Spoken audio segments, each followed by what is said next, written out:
Good morning. This is a CBS News special report. I'm Adriana Diaz. And I'm Kelly O'Grady. We're following breaking news out of Iran that continues to send shockwaves around the world. Overnight, the United States and Israel began striking targets inside Iran. And there are reports that Iran is retaliating by striking some of America's allies. Reuters reports that they have been attacked in Riyadh in Saudi Arabia. Multiple countries are calling for de-escalation, including China, India, and Turkey. The attacks began in daylight just after 10 a.m. local time. Explosions rocked Iran's capital, Tehran, and large plumes of smoke were seen near the offices of Iran's supreme leader. In an address posted to Truth Social, President Trump confirmed U.S. involvement, saying major combat operations are underway, and the objective is to defend Americans by eliminating, quote, imminent threats from the Iranian regime. The United States has built up a massive military presence in the Middle East over the past few weeks, as the president has pressured Iran to abandon its nuclear program. This morning, Iran state television says it has launched a counterattack on U.S. bases across the Middle East. Now, Israel is on heightened alert, with municipalities canceling school and closing workplaces this morning. I want to begin with our coverage with CBS News senior national security correspondent Charlie D'Agata. He's in Tel Aviv. Charlie, good morning.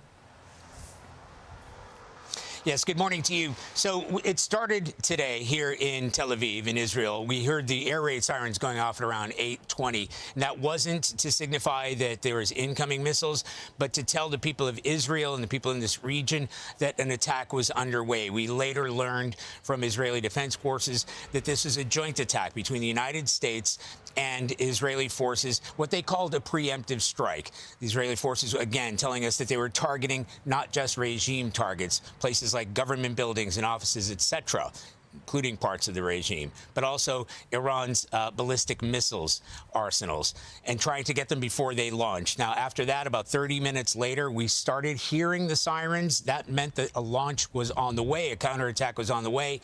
Then much closer, sirens telling people in the region to get into a shelter. Now, since then, we've had maybe 15, 20 of those air raid sirens, and we've heard a number of explosions, particularly in the last 45 minutes or so. And we've actually seen, Israel's much vaunted Iron Dome system intercepting those incoming missiles from Iran. But this isn't just about Israel. This is about Iran's capability to reach Israeli targets and U.S. targets throughout the region. And this is something that we have not seen before. They've been attacking the Fifth Fleet in Bahrain. They've been attacking, or trying to attack anyway, the base in northern Iraq, which has come under a missile attack. They've been trying to attack Al Udeid, which is the largest U.S. military base in this region. The Qataris have intercepted that. American forces have intercepted that. All the while, throughout the day, there have been airstrikes and missile strikes inside Iran itself. We learned first this morning about an attack in Tehran, as I reported, and at 4 other cities. So what we've been witnessing over the past 5 or 6 hours is attack and counterattack, as the Iranians are spreading this not just against Israel and even against American forces in this region, but against anybody seen to be allied to there. The UAE, Kuwait is on alert. As I said, Qatar, United Arab Emirates, we're seeing the missiles coming in and missiles being intercepted. There's another one.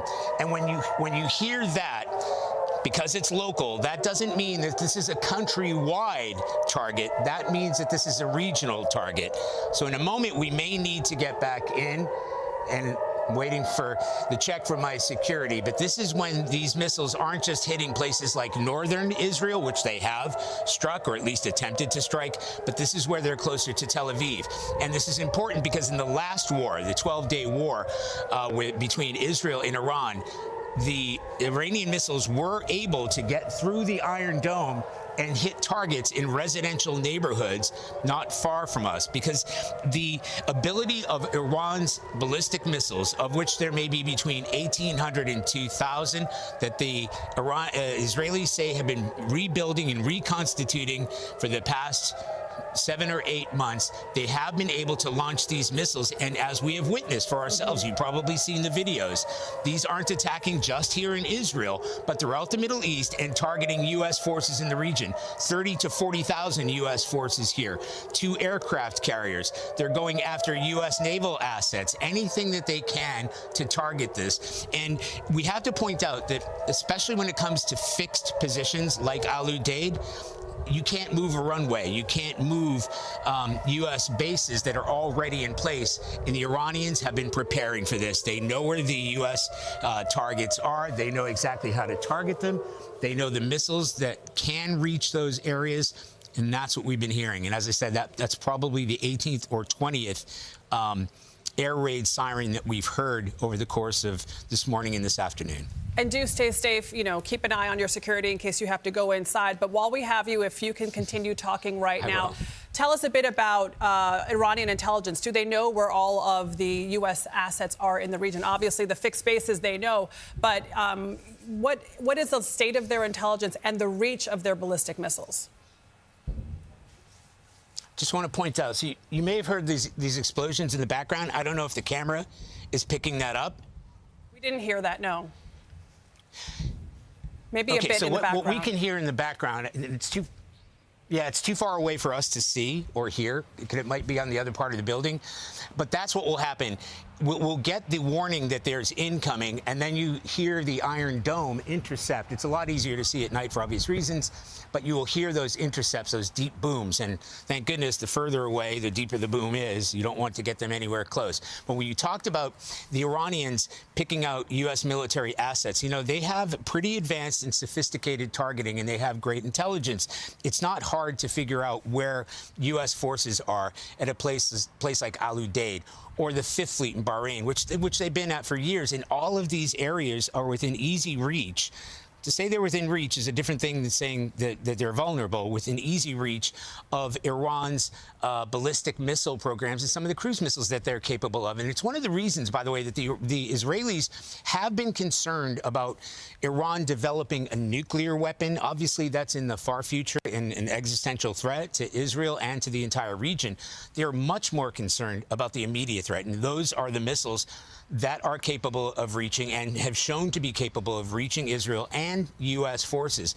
And that's the reason there's been this tremendous buildup. We've been reporting about this for weeks.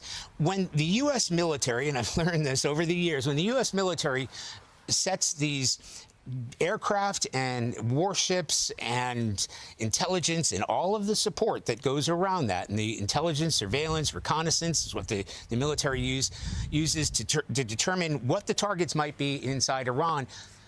The first priority is on force protection. If Iran were to strike back, what are they capable of? What's their reach? What do we need to defend that? What do we need to keep U.S. forces safe in this region?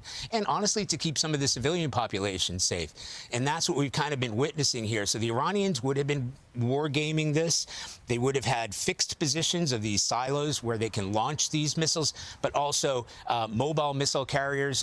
We spoke to intelligence chiefs here in Israel. They figure between 300 and 380 of those mobile missile launchers.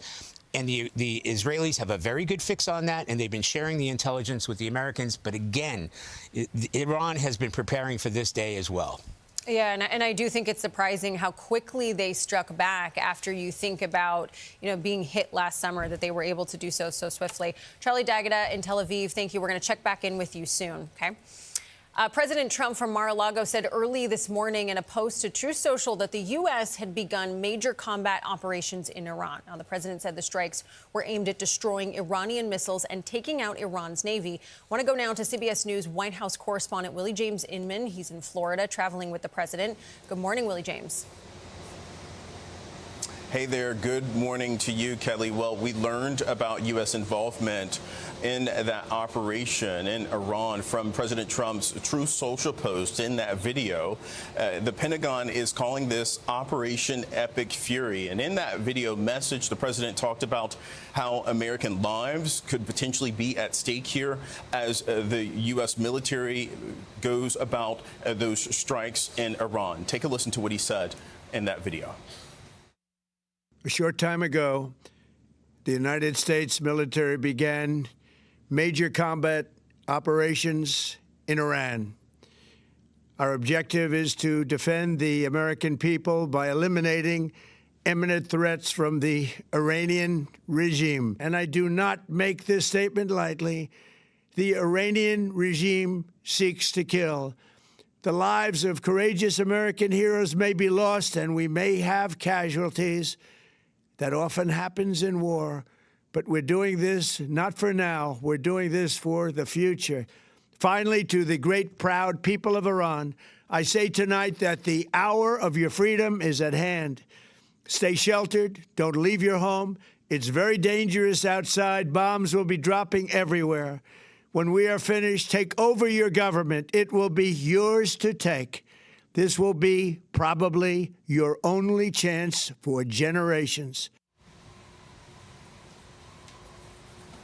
Now, we have not seen the president since he touched down here in South Florida. It's typical that he travels to his Palm Beach home for the weekend. We, of course, wait and see in terms of if the president will speak to members of the press who are traveling along with him. We were traveling with the president yesterday as he went to Corpus Christi, Texas, to talk about his economic message. He did mention Iran in those remarks. I'll note that the president yesterday as well, when he left the White House, he talked about how disappointed he was, essentially, about the progress of these negotiations, which, of course, have been ongoing for the past couple of weeks. Just this past week, in fact, his special envoy, Steve Witkoff, along with his son-in-law, Jared Kushner, were in Geneva for those indirect talks with the Iranians. Oman, of course, being the mediator in those conversations. The foreign minister of Oman telegraphing that he was essentially hopeful that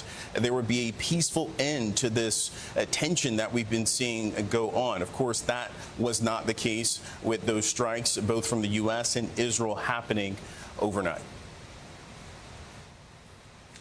And Willie, you know, we're hearing different reactions from congressional leaders. Can you share what folks on both sides of the aisle are saying? Yeah, that's right. In fact, we are getting a range of opinions coming from members of Congress. I'll note one of the first to speak out against, in support, I should say, for this operation was a close ally to the president, Lindsey Graham, a senator from South Carolina, who oftentimes has blasted the Iranian regime. He said, and I'm quoting him here in that statement that he put out, he said, "The end of the largest state sponsor of terrorism is upon us. God bless President Trump, our military, and our allies in Israel." Of course, Israel being involved in this operation as well. We saw a reaction from other sides of the aisle, including Hakeem Jeffries, the Democratic leader in the House, essentially saying that the president did not seek congressional authorization for this. On top of that, we have Arizona Democratic Senator Ruben Gallego, who's an Iraq war veteran, I'll point out, writing this statement. He said young working class kids should not pay the ultimate price for regime change in a war that hasn't been explained or justified to the American people. We can support the democracy movement and the Iranian people without sending our troops to die. I'll note that the so-called Gang of Eight, those top members of Congress who are notified when national security matters take place, some of them were notified by Secretary of State and National Security Advisor Marco Rubio. But the key point here is that some of them were taken aback by the scope and scale of this operation. They weren't given a heads up in terms of how wide-ranging it could be and how it has turned out to be in terms of the strikes, the amount of strikes, and the potential for regime change. That is something that President Trump mentioned, calling on the Iranian people to take their future into their own hands. And you also have Prime Minister Benjamin Netanyahu calling for regime change as well. We, of course, wait and see in terms of a response from the White House. We have reached out for comment several times, but we have not heard back so far. Back to you. Willie James, and thank you so much for all those updates.